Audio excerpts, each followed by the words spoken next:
yung pagpasok sa loob, 100 dugo ang nawala. Nawala sa kanya ang pagtiis sa 500 dugo na yon, sinabi na ng sistema sa kanya na magbago siya, hindi siya nag-atubili at agad na sumagot. Hindi pa rin siya nawawala, i-check ang kanyang listahan at sa loob ng 24 hours magbabago ang katawan niya. Napakaganda ang ideya na ito. Gusto niya kunin ang mga dugo para mas lalo siyang tumibay. Kapag hindi niya ito ginawa, mamamatay siya ng ganun-ganun lang. Gusto niya sumbatan ang sistemang ito, lagi siya nasasaktan kung may ginawa siyang mali. Kinakailangan na niya magpakahusay at isipin ng mabuti. Ang sakit na parang dumudurog sa kanyan ang di kayang tiisin. Sa puntong iyon, isusubo niyang gamitin ang dugo niya para mas lumakas siya. Sa ngayon, mga sundalo ang sinisira ang lahi. Tago-tago sila dahil sila naghahanap ng mga impormasyon mula sa mga base militar nila. Isang pinuno yung nagsabi na huwag sila magpanggap na isa silang sundalo. Hindi daw sila spiya. Ang tanging gusto lamang nila ay hanapin ang lalaki na yun na taga-tribu. Naniniwala sila sa sinabi niya, pero kinakailangan nilang gawin ang mga bagay na yun ayon sa plano, at kung tutulungan sila nila bibigyan sila ng kanilang mga utos. Ang nagbibigay ng utos sa kanilang lahat yun yung kumuha sa kanila para gamitin sila bilang spiya. Sa kabila ng mga kalagayan, sinabi ni na ang isa na siyang nakakaalam. Napakagaling niyang kumausap sa kanila. Kinumbisi niya na ipagkatiwala sa kanila ang kanilang mga pag-asa para madali na sila makalaya. Bago magbigay ng anumang pag-asang mahanap ang batang lalaki, kailangan nila munang tulungan sa magtrabaho sa minahan. Tinabihan ni Kwai ang lalaki para bigyan siya ng 2 malaking bag, punuin ng malalaking bulkan. Alam ko hindi ito mahirap pero di ka nagtatrabaho. Isa yon sa mga lalaki na sinabihan niya sa kanya na ganun ang palagi niyang ginagawa. Bigla na lamang sumigaw na lumabas na parabang nagbabago yung plano niya. Bigla may nagbato sa kanila na bagay sa kanyang paanan nagdulot sa kanya para sumigaw. Dali-dali silang kumilos para tulungan siya. Nagkaroon na malakas at maling mga bulkan. Nagkataong nagkaroon na bagyong malapit sa kanila. Di na nakikita na ni Kwai yung ibang mga lalaki, habang yung iba pa nagbabago yung mga ugali nila. Wala ka pa nakikita yung sinasabi mo, nagbago ang tono ng kanyang nakakahabang buhok. Paanong kaya magiging binuo yung mga hayop kapag binabato nila sila sa gitna ng minahan? Isang araw nang hindi nakahanap kung nasaan sila. Tanging si Kumedar na nagpakita sa kanila na meron siyang bagong gawa para kunin yung mga kalaban kapag gusto mo maghanap ng kalaban na mas malakas. Hindi niya nakikita kung sino ka. Meron ka na bang alam tungkol sa Alchemist Guild? Meron akong alam na malaking gamot na binili para gamitin ganun lang kapangyarihan sila. Nagtatrabaho ako sa kanila para maraming makuha kahit na sila pinagpagawa ako. Pero ito'y napakaganda. Nagtataka yung militar na hindi ako nasubukan. Kinakailangan ang mga dugong crystals para maipon ang mga gamot. Habang nagdidisiplina kami ay may mga sandata na pwede namin makuha. Ito ay kailangan sa minahan para makatayo ng magandang relasyon sa kanila habang kumakain. Sinabi niya sa kanila na magtipon-tipon lahat, mas malapit sila para mas makakuha sila ng pansin, hindi para magkaroon na silang lahat. Sa loob ng grupo ay dumating na para manghuli at lahat nagkaroon na sakit. Habang naglalakad kami ng malayo, nagiging mas malala na kami. Nagsimula silang malapit sa mga kalaban nila pero ang bilis nila ay di malunasan. Sinabi niya sa kanila na iwasan yung mga pag-atake nila, yung kalaliman ng ating pag-isip na walang halaga. Nagpakita yung lumipad sa ulo ko ang hell ba yun? Ang sistema meron silang ipinadalang malapitan sa 500 metro para malaman kung ano yun. Hindi na ako magrereklamo dito. Di ko alam kung ano yung nagtatrabaho na yung ginagawa ko. Kailangan magkaroon ng isang tao na pwedeng makilala kapag may pagtangka. Sa ibaba ng minahan makikita mo na may nakasulat na kung saan ka maglalakad. Kausapin natin sila kung ano yon. Kailangan may kausapin na anghel, kung hindi ka makakatingin sa kanila. Sa ibaba malalaman mo ang katotohanan, kung sinong nagtatrabaho sa ating minahan yung mag-aangat nito tapos sabihin mo pa na meron sa guild. Bato ko yun malayo ka pa pala at hindi talaga kita tutulungan. Sa mga sandaling pinatumba niya yung mga pagtatangka, pero nakita niya yung atake niya. Sinipa ko siya para makahinga, naisip ko agad na magagawala na yun para malaman yung katotohanan kung bakit yun nililikha. Nakita ko nakatayo si Lana, agad kong naisip na ang pag-atake na yun ay magdadala pa sa kamatayan. Nagdala ko ang isa pero sinubukan niya agad ako patayin, yun talaga ginawa ng mga anghel. Nagkaroon din ako ng bagong kasanayan na pwede ko pang tapatan ang kakaharapin sa akin. Sinaksak yung sundalo sa kanyang bibig, parang ipinapakita sa akin kung ano yung mga katotohanan. Ilagay ko yung pangako na di nila yun maipagtanggol. Para magawa yun, nangyayari sa tribu. Kung hindi namin maipagtanggol ng ayos ang tribong ito, hindi kakayang harapin ang katotohanan ng tribo na ito. Nakaupo para may kumustahin sa mundo yung mga taong to para magkausap sila ay may mga binabato silang malalapit sa mga kanila. Merong nagtanong sa nangyayari sa amin ang sabi niya. Dahil hindi kayang maghanap, gagawin nila ang kanyang misyon. Kinakailangan tulungan ka ni Lana. Sinabi niya sa kanyang ama na huwag makipag-away kay Lana. Sinabi rin ko sa kay Lana na kung kaya mo naman magpigil huwag mo siyang patayin. Meron akong bagong kasanayan na pwedeng malaman kung sino yung kalaban namin. Malapitan lang sa akin siya. Pag nakatulong ko silang tapusin to pwede kong makuha kung ano yung magagandang bagay nito. Hindi pa niya tinatapos yung salita niya pero napaka-komportable na. Pero kung di ka sasangayon sasampalin mo lang kami. Pagkatapos yung mga sundalo nilagyan niya ng isang kemikal, tapos meron pang ibang mga tao na nakatayo at naninira ng araw-araw naming pamumuhay. Kinakailangan tumakbo nila para maayos lahat. Gusto ko iangat lahat ng yon, kaya binigyan ko sila ng oportunidad hindi kaya maaring iligtas kayo. Bigla may isang kamay na pumigil sa mundo namin, merong nakikinig. Kailangan tumayo ka ng may katapangan para manggulo sa akin. Kailangan ilipat natin sila papunta doon para hindi sila makakita sa mundo, lahat ng nangyayari sa kanila. Di kita nakikita wala na kong ginagawa. Yun yung sa grupo namin, kailangan meron talaga ka kung kampante ka, pahiramin mo ako ng isang espada. Sa ilalim ng tunnel, si Troy ay humawak ng isang sulo. Matagal na siyang hindi humahawak ng espada na nagpaalala sa kanya sa banal na templo kung saan sina Troy at ang kanyang dalawang kasamahan ay nangako na mabubuhay o mamamatay ng magkasama, ngunit sa huli ay pinagtaksilan sila ng mga ito. Isang halimaw ang biglang lumitaw. Malamig na nilipol ito ni Troy. Kailangan niyang humabol at maghiganti, kaya kailangan niyang maging mas malakas. Ang halimaw ay isang sandworm na nakatira sa mga kawan at walang paningin. Gusto nito ang amoy ng dugo. Ang lakas ng mga individual ay umabot sa rurok ng hukbo. Ang kakaibang hayop na ito ay hindi itinuturing na makapangyarihan. Hindi alam ni Troy kung bakit siya ipinadala ng system dito. Maaari bang magkaroon ng isa pang mas malakas na dayuhang hayop sa kailaliman? Naglakad si Troy sa daan, saan man siya pumunta, nagkalat ang mga katawan ng mga sandworm. Gayunpaman, mas malaki ang mga ito kaysa sa kanyang inaasahan. Ang kalagayan ng mga taong pumasok sa kuweba ay malamang na hindi maganda. Napagtanto ni Troy na mayroon pang humihinga. Agad niyang binaliktad ang sandworm. Humawak ka. Ilalabas kita rito. Ang mga tao ng tribo ay parating para iligtas ka. Iginugol niya ang huling bahagi ng kanyang paghinga at itinuro. Sinabi niya na mayroong isang bakal na tarangkahan sa kailaliman at umaasa na ipaghiganti siya ng kanyang tribo. Pagkatapos, nahulog siya sa estado ng muling pagkakatawang tao. Ibinaba siya ni Troy at humawak ng espada. Ang buong katawan niya ay naglabas ng nakakatakot na aura ng pagpatay. Pumunta siya sa bakal na tarangkahan. Isang lalaki ang nagbukas ng binoculars at nagtanong, password. Gusto kong makuha ang iyong buhay, naggangalit na sinabi ni Troy. Dam, ikaw ay baliw. Ikaw ay malapit ng kainin ng sandworm at ikaw ay mayabang pa rin, sinabi niya at isinara ang pinto. Galit na sinipa ni Troy ang pinto. Sinabi niya ang password, ngunit hindi pa rin siya pinapasok. Wasakin niya ito.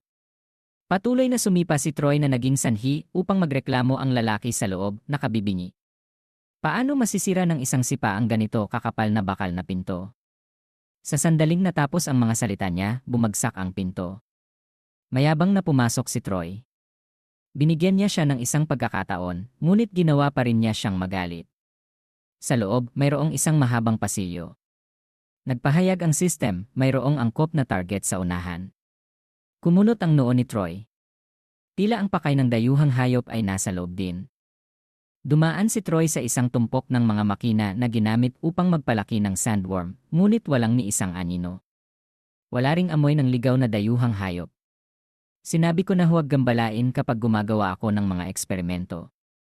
Bakit hindi mo ako pinakikinggan? Isang lalaki na may suot na maskara ang biglang lumitaw sa likod niya at sumalakay na nagdulot kay Troy na magulat. Bumalik siya na may nasugat ang braso. Hindi man lang niya maramdaman ang kanyang pag-iral. Ang lalaking ito ay hindi simple. Bagamat binawi na niya ang kanyang kamay, ang afterimage ng espada ay nasa kamay pa rin niya. Talagang kakaiba. Nagbabala ang system, lumitaw ang target, antas 2 mandirigma, Nightcrow, Alchemist, dugo 1,000. Hindi inaasahan ni Troy na ang layunin ng misyon ay isang tao, hindi isang hayop. Nawala sa senaryo. Hindi ka ba tauhan ko? Bakit ka nandito? Tanong ng mandirigmang Nightcrow habang nakatingin si Troy sa kanya. Humawak si Troy ng espada na may dugo ng sandworm. Siyempre, ginamit ko ang aking mga kamay upang makapasok. Galit na nagkibit balikat ang mandirigmang Nightcrow, pinatay mo ang aking kayamanan ng mga insekto. Pagkatapos ay niyakap niya ang kanyang ulo at umiyak na parang nawalan ng ina. Aking kayamanan ng mga insekto, dugo kong kristal. Alam mo ba kung gaano karaming mga tao ang ginamit ko para mapalaki sila? Walang ingat. Hindi pa nakakita si Troy ng kahit sino na parehong malakas at baliw. Nakapagtataka, bakit niya nararamdaman ang isang kakaibang uri ng dayuhang hayop mula sa kanya? Siya ba talaga ang target ng misyon? Hindi ko gusto ang purong kamatayan dahil sinasayang lamang nito ang mga yaman, ngunit ginawa mo akong magalit. Hindi lamang mo sinayang ang mga resulta ng maraming tao, ngunit sinayang mo rin ang aking dugo ng kristal. Nagalit siya at nagpatawag ng isang bagay. Inaalis ang kakayahan ng visual field. Ganap na hindi nakikita. Ang pinakamahirap harapin ang mga nakatataas na mandirigma ay ang kanilang mga kasanayan. Halimbawa, sa sandaling ito, ang kanyang mga pandama ay ganap na nawala. Inalis ng mandirigma ang hininga at tunog niya. Nagdaos-dos tulad ng isang multo. Kahit na hinampas ni Troy ang espada, hindi niya siya maabot. Nakatanggap na si Troy ng 2 hiwa. Kapag natanggap niya ang 12 hiwa, papalaya na siya. Napakakaiba ng anino ng punyal na ito. Hindi hinayaan ni Troy na saksakin siya muli. Kailangan niyang kumalma, hindi siya maaaring mag-alala. Nagbigay ng isang maliit na mungkahi ang system, kapag namarkahan ang kalaban, ikukulong ka sa kanyang paningin. Nainis si Troy. Bakit hindi niya ito sinabi kagad? Ginagawa itong mas mahirap para sa kanya. Bukod pa rito, magiliw na nagpaalala ang system, kung hindi siya mananalo sa loob ng 24 na oras, mamamatay siya. Habang nagbabasa ng anunsyo mula sa system, sinamantala muli ng mandirigmang Nightcrow ang pagkakataon na magbigay ng isa pang hiwa sa gitna ng kanyang dibdib. Determinado si Troy na ituring siya bilang isang hayop at patayin siya. Isa sa kanya ang mamatay. Markahan siya, sigaw ni Troy na umaasa na magkaroon ng isang resulta. Isang badge ang lumipad palabas at ipinasok sa likod ng Nightcrow. Hindi niya maintindihan kung anong nangyari, ngunit bigla niyang naramdaman na malamig ang kanyang likod. Patuloy siyang umatake na pinuputol siya sa maliliit na piraso at pinapakain ang kanyang mga anak. Nang malapit na ang kutsilyo, matagumpay na iniwasan ni Troy ang atake at gumanti na nagdulot sa kanyang magulat. Bagamat pinutol na siya, nagteleport siya sa ibang lugar. Magpahinga ng 5 minuto para mag-usap, paano mo ako nakita riyan? Tanong ng mandirigmang Nightcrow. Ikaw ay duwag na nagtatago sa dilim at nananaksak ng likod. Inilarawan pa rin ng malakas na salita na yon yung buhay ni Troy. Kinamot ng Nightcrow ang kanyang tuka at bumulong, tunay na kawili-wili. Ang isang antas ng isang mandirigma ay hindi nakaramdam ng takot sa harap ko. Ikaw ay isang napakahalagang materyal. Pagkatapos ay hinawakan niya ang kanyang ulo at hiniling sa kanya ng 5 minuto para mag-isip. Pagkatapos ng ilang segundo, pinindot niya ang kanyang daliri. Mayroon akong ideya. Sumamba ka sa akin ng 3 beses at tanggapin mo ako bilang isang guro. Hindi kita papatayin. Bukod dito, ito rin ay isang pagkakataon para sa iyo na yumaman kasama ko. Nakita niya kung gaano siya kahina na nagdulot kay Troy na hindi mapigilang tumawa, ngunit kung sinamba siya, papatayin niya. Haha, napakaganda. Iniling-iling ng Nightcrow ang kanyang ulo at ang kanyang buong katawan ay naglabas ng aura ng pagpatay. Hindi pa siya nakikipaglaro sa isang biktima na hindi natatakot sa kanya, kaya susubukan niyang huwag siyang ipadala ng mabilis. Mas mabuti na magtiis ka. Kinontra ng Nightcrow ang kanyang katawan na parang malapit ng lumipad upang makita kung gaano kasarap ang kanyang lasa. Sumugod siya na parang isang araw na nagdulot kay Troy na bumagsak sa likod. Sa kabutihang palad, hindi siya tinamaan. Nagpatuloy ang kanilang pag-aaway gamit ang mga espada. Nakita ng Nightcrow na hindi siya nahuhuli. Sa paglipas ng panahon, naabot niya ang pamamaraan ng espada ng may bilis at lakas na katumbas ng sa kanya, ngunit naramdaman din niya na siya ay may mahabang taon ng karanasan, kaya maaaring mahulaan niya ang lahat ng kanyang mga galaw. Hindi niya makapaniwala na ang lahat ng mga kasanayang ito ay isang bagay na maaaring makuha ng isang antas ng isang mandirigma tulad ni Troy. Napakaganda. Napagtanto ni Troy ang puwang sa pag-isip niya, binaligtad ang espada at pinaghiwalay ang Nightcrow, ngunit naputol lamang niya ang ilang hibla sa kanyang damit. Agad siyang bumalik na nagtatakip sa kanyang mukha, nasira ang kanyang kalahati ng maskara, at ipinahayag ang mata ng tao sa loob. Hindi niya maintindihan kung bakit naramdaman niya ang isang napakalaking presyon mula kay Troy. Mayroon ba siyang espesyal na kasanayan na nakakaapekto sa kanyang pag-isip? Hindi pa siya nakaranas ng takot. Ano, natatakot ka na ba? Unti-unting lumapit si Troy sa kanya. Nakatulala ang Nightcrow habang ang buong katawan niya ay pinagpapawisan. Sa totoo lang matatalo ba siya sa isang antas ng isa? Hindi ito kapanipaniwala. Sinabi niya at nagtapon ng isang bagay kay Troy nang putulin niya ito, biglang sumabog sa harap niya. Ang maliwanag na liwanag ay nagdulot sa kanya upang takpan ang kanyang mga mata. Sinamantala ang pagkakataong ito, inilagay ng Nightcrow ang isa pang kutsilyo sa kabilang dibdib at umalis sa hangin na may pagmamalaking ngiti, muhaha. Hindi masama ang iyong kakayahan, ngunit kumpara sa akin, ikaw ay basura lamang. Sapat na yon para ibagsak ka. Sinagot ni Troy ang kanyang kurot na may malakas na sigaw. Bigla naghiyawan ang kanyang katawan na sumisigaw ang sigaw na iyon ng kamatayan na alam niyo ba yon? Hindi pa nakita ni Troy na may ganitong kakaibang proteksyon, pero kinakailangan pa rin gumawa. Pinalipad pero hindi pinutol lahat nito. Hindi lang nangyari rin ang ganun yon, tapos sinikupan pa ng tela yung espada ko, yung ginawa namin sa katawan yung nagpapahirap. Nakita namin si Ginoo tumakbo, hindi muna niya tinulungan kaya kinakailangan namin siya tulungan. Nagpaputok siya dyan ng mga kasabihan, yun na ata yung kamatayan niya sinabi, nagpaputok na siya, sinabi na namin sa kanya, nakita kami dito. Ano ba talaga yung sinasabi mo? Anong mga salita nagbigay kakahulugan sa kaibigan na yon? Masyado na yata. Dahil nilalagyan na talaga nila ng bomba para sa amin. Sabi niya kung di daw kami mamamatay. Sinubukan namin mag-isip na iligtas sana. Kinasuklaman ko siya kung bakit lagi siyang may daladalang baril pero di niya kami tinutulungan. Kinakailangan tulungan ko ang nagawa ko ngayon. Hindi sa amin ginagawa yung hindi mo maintindihan. Sinaksak mo yung nagtaksil sa amin. Kung nagawa mo to sa akin pwede na rin mangyari yon. Ang pagpapalit dito palagi nangyayari. Mas nakakahiya pa yon. Paano mo nagagawang maging malakas at magtuloy lang? Paano mo nagagawang maging magaling? Sinabi niya para mapatnubay yung iba at itama sila. Wala kami magagawa kunin sila ng mabilis. Alam ko kaysa kung ano yung nangyari dito pwede ka naming gamitan ng baril. Sinubukan rin namin tumakbo at gamitin yung mga puwersa namin para iligtas sarili namin. Ginawa niya yung para paalalahanan para kay tatay. Para mayroon kang nagawang pinakamagaling sa akin dapat kunin ko yun sa puso at yun daw yung palagi naming sinasabi. Tapos ilalayo niya lang sa amin. Di raw niya pwede tulungan dahil gagawa siya ng eksena. Kukuhanin ka talaga. At sa wakas, makakatrabaho ka rin kami. Dahil lagi ka naming tinatakpan sa lahat ng gagawin naming kalokohan, sa ilalim hindi naman talaga ganyan. Binigay kami sa mga sinungalin na yon.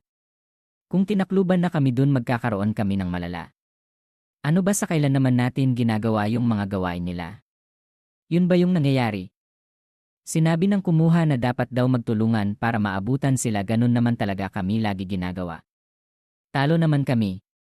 Magaling naman kami. Hindi kami yung magaling ikaw yung magaling talaga kayong magaling. Sa kabila ng katotohanan na kailangan ng magtago ang dapat ka magaling. Binigay niya sa akin yung nakaraan kung ginawa mo yung magaling ganun ginagawa mo. Sa ganoong paraan ginawa ko sinasabi yung totoo. Tinago ko tapos pinatay kayong lahat. Hindi ko kaya mangako kayo dahil binibigay nyo yung best nyo dyan yun din ginagawa ko para may magagawa. Tinawag ka tapos kunin natin yan. Ano kailangan namin tapusin yun magulo at makakakuha kami nun? Kaya ko na gawin to di rin namin makakita ganun sila gumalaw pero may mga gumagabay para sa amin. Anong gagawin dahil dun sa tribo? Hindi ako magagaling sa mga taong nakakita sa akin. Yun daw yung may magaling. Wala talaga dapat kami. Yung lahat nilang paghihirap hindi ko nakikita kaya di naman kayo magaling maging mga lalaki. Ginawa niyong maswerte para maging magaling kayo. Sinabi sa akin na may matutulong naman ako pero yung ginawa mong ginawa. Kung wala ng pamilya yan ang gagawin namin para protektahan mo. Meron din na kayang makatulong. Kaya sa mga panahon na yun sana mahanap namin kayo. Yun din naman gagawin mo rin. Hindi ko rin kayo binibigyan ng maling direksyon, kayo na yung bahala, hindi ako magiging hadlang para mapatnubayan. Alam ko yung tunay na magiging mahirap pero para magawa mo yan ay mas madali na. Ibalik lang sa akin to, yun yung pinaka hindi katanggap-tanggap na yung nangyayari dito. Alam ko ganito yung tunay. Paano kung makuha ako, yun yung sinasabi mo. Nagsimula magsalita ng malumanay kung paano daw kami natatakot ganun yun yung nangyayari. Salamat dahil nakikita ko kung anong pwede magawa sa kaibigan, sa tribu di ka magsisisi kay tulungan. At ginusto ko tumulong at hanapin saan pwede magawa pero ginagamitan lang naman kayo parati. Para sa lahat. Wala naman kaming ibang magagawa at pagmamahal at sinasabi lang nagtitiwala lang naman kami sa amin at magiging okay lang. Pero hindi daw natin kaya sila tulungan. Kung hindi naman pwede rin naman sa iba. Wag naman mahiya. May kaya naman kayong magawa. Dahil lang ba matigas yung ulo kaya ganito ka makapagsalita? Nagpagaling kailanman namin yun nasaktan kayo. Kung sino man yan malalagay sila sa kahihiyan. Kayanin ko sana sila ipaglaban pero mag-isa hindi ko kaya ibagsak ko sana kayo tapos magsama-sama kayo doon sa hukay. Hindi ako marunong humingi ng tawad. Inatake na ako dati tapos magagaling sila kaya magpapagaling na lang ako para gumaling din sila. Tapos wala na silang mga nasaktan. Para wag maapektuhan. Dahil nakita ng sinong nangyari para nagawa niya. Naglalakad pero nakita sa daanan na nagawa siyang gumawa ng mas maigi dahil tinago sa mundo. Kailangan ko ng mahahanap at yung mga kalaban namin para gumawa kayo ng mas madaming buhay. Dahil sa galing nyo maayos na kami. Sana naman ngayon may mga nagumawa kayo ng mabuti. Yun lang nais ko kailanman.